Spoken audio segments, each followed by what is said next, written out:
Hi friends, அனைவருக்கும் இனிய காலை வணக்கம். இன்றைக்கி நம்ம பார்க்க போகிற வீடியோ என்னன்னு பார்த்தீங்கன்னா, பாஸ்தா தான் மக்களே. இதான் இன்றைக்கி காலை டிஃபன்.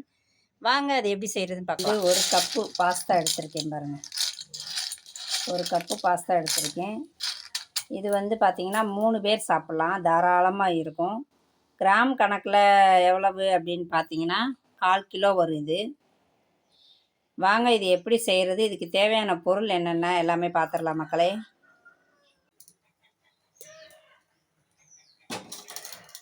இதில் ஒரு செம்பு தண்ணி, இதில் ஒரு செம்பு தண்ணி ஊற்றி ஸ்டவ் ஆன் பண்ணிக்கோங்க.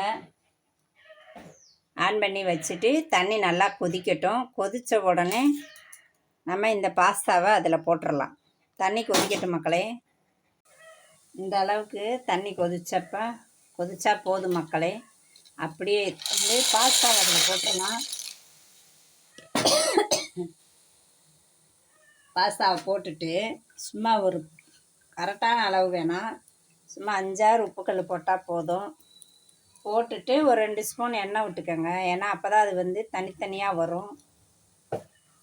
அவ்வளோதான். இதை போட்டு நம்ம ஒரு 10 நிமிஷம் நல்லா வேக விடணும்.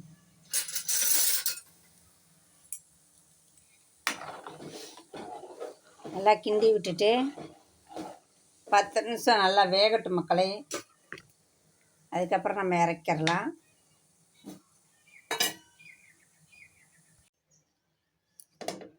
மக்களே பாருங்கள், நல்லா மலர்ந்துருச்சு பாருங்கள். என்ன பண்ணணும்னா வெந்துருச்சான்னு பார்த்துக்கோங்க. நல்லா தண்ணியை தொட்டு இந்த அளவுக்கு நல்லா வேகணும். நசுக்குன்னா நசுங்கணும். வெந்துருச்சு, நம்ம இறக்கிடலாம்.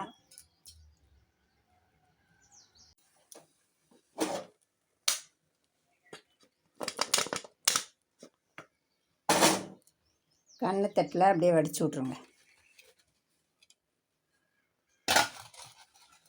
ஒரு 10 நிமிஷம் அப்படியே இருக்கட்டும். தண்ணி நல்லா வடியணும். இதுக்கு தேவையான பொருள்கள் வந்து தக்காளி 2 எடுத்திருக்கேன், பெரிய வெங்காயம் 1, வெள்ளைப்பூடு, இஞ்சி பூண்டு பேஸ்ட்டு போட்டுறணும். தக்காளி வெங்காயத்தை நல்லா படிப்படியாக அரிஞ்சு வச்சுக்கோங்க. இப்போ வந்து அடுப்பு ஆன் பண்ணியாச்சு, கடாயை வச்சாச்சு. எண்ணெய் விட்டுக்கலாம், தேவையான அளவு எண்ணெய். பாஸ்தா வேக வச்ச அந்த பாத்திரத்துலேயே நம்ம பாஸ்தாவை கிண்டிடலாம். தேவையான அளவு எண்ணெய் விட்டுக்கோங்க. கருவேப்பிலை போட்டுருங்க.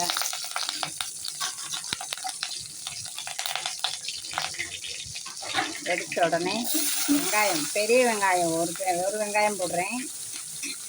நல்லா பொடியாக அரிஞ்சு வச்சுக்கோங்க.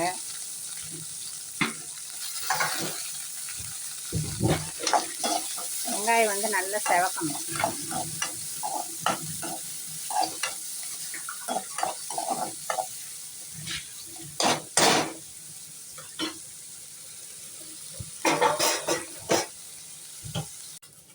இந்த அளவுக்கு வெங்காயம் செவந்தா போதும். ஏன்னா நம்ம தக்காளி வேற போட்டு வதக்குவோம், அதனால் வந்து வெங்காயம் இந்த அளவுக்கு செவந்தா போதும்.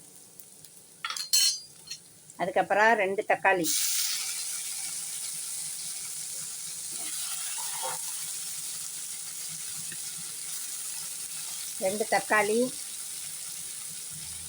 நம்ம ஆல்ரெடி உப்பு போட்டிருக்கிறதுனால கம்மியான உப்பை போடுங்க. இதுக்கு மட்டும் போடுங்க, கரெக்டாக இருக்கும். மசாலாவுக்கு மட்டும்தான் இப்போ உப்பு போடுறோம். உப்பு போட்டு வதக்குனா தான் தக்காளி வேகமாக வதங்கும். தக்காளி வெங்காயம் நல்லா வதங்கணும். தண்ணி ஊற்றிடாதீங்க மக்களே. தண்ணியே ஊற்றாமல் தான் இதை வதக்கணும். நம்ம எண்ணெயிலே தான், எண்ணெய் கொஞ்சம் கூட ஊற்றணும். எண்ணெயிலே தான் இதை வதக்கணும் பாஸ்தாவை. தக்காளி நல்லா வதங்கட்டும். அதுக்கப்புறம் நம்ம தேவையான மசால் பொடி, இஞ்சி பூண்டு எல்லாமே போட்டுக்கலாம். தக்காளி வதங்கிடுச்சு பாருங்கள். நல்லா இந்த அளவு தக்காளி வதங்கணும். வதங்கினதுக்கப்புறம் இஞ்சி பூண்டு விழுது போட்டுருங்க.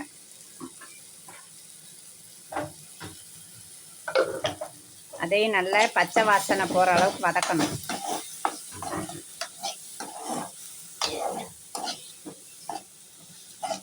இஞ்சி பூண்டு போட்டு 2 வதக்கி விட்டுருங்க. அப்போதான் பச்சை வாசனை இருக்காது. இஞ்சி பூண்டு பச்சை வாசனை போனதுக்கப்புறம் என்ன பண்ணுறீங்கன்னா, மிளகாப்பொடி, தனி மிளகாப்பொடி இது வந்து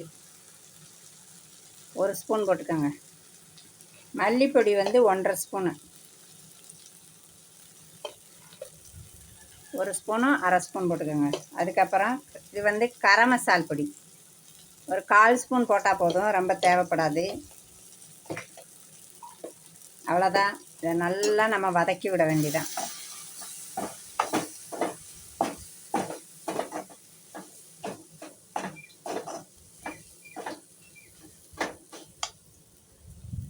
கொஞ்சம் எண்ணெய் விட்டுக்கலாம்.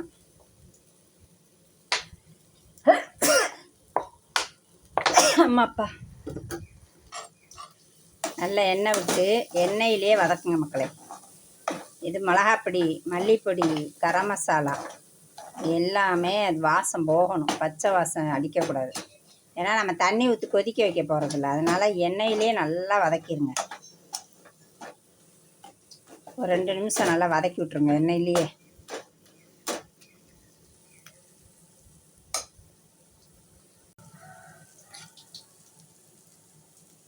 மஞ்சத்தூள் ஒரு 1/4 ஸ்பூன் போட்டால் போதும், ரொம்ப போட தேவையில்லை. மஞ்சத்தூளையும் போட்டு நல்லா வதக்கிடுங்க. என்ன பண்ணுறீங்கன்னா, பாஸ்தாவை கொட்டி விட்டுருவோம். இப்போ வந்து பாஸ்தா வந்து இந்த அளவுக்கு நல்லா உதிரி உதிரியாக இருக்கணும். இங்கே பாருங்க, இந்த அளவுக்கு உதிரி உதிரியாக இருக்கும்போது நம்ம அதை மசாலாவில் போட்டு அப்படியே கிளறி விட்டுருவோம். வாங்க,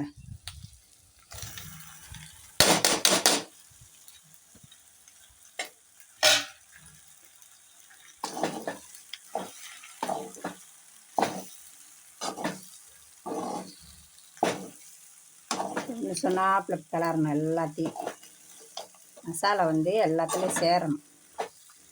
அந்தளவுக்கு நம்ம நல்லா பெரட்டி கொடுத்து கிளறி விடணும். பாருங்கோ, பாஸ்தா ரெடி மக்களே, ரெடி ஆயிடுச்சு.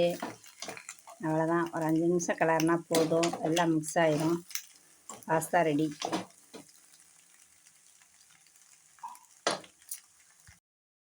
அவ்வளோதான் ஃப்ரெண்ட்ஸ், பாஸ்தா ரெடி. ரொம்ப சிம்பிள், அவசரத்துக்கு டக்குன்னு செஞ்சுக்கலாம் மக்களே. நீங்களும் செஞ்சு பாருங்கள். உங்கள் வீட்டில் செஞ்சு பார்த்து டேஸ்ட் எப்படி வந்துச்சு அப்படின்றத கமெண்ட் பாக்ஸில் கண்டிப்பாக சொல்லுங்கள் ஃப்ரெண்ட்ஸ். அது போக நம்ம பொன் தமிழ் ஸ்டோரி சேனலை வந்து சப்ஸ்கிரைப் பண்ணுங்கள், சப்போர்ட் பண்ணுங்கள் மக்களே. உங்களுக்கு என்னென்ன வீடியோ வேணுமோ அதை நீங்கள் கமெண்ட் பாக்ஸில் சொன்னீங்கன்னா கண்டிப்பாக நான் அந்தந்த வீடியோவில் அப்லோட் பண்ணுவேன். ஓகே, இன்னொரு வீடியோவில் பார்க்கலாம். பாய்.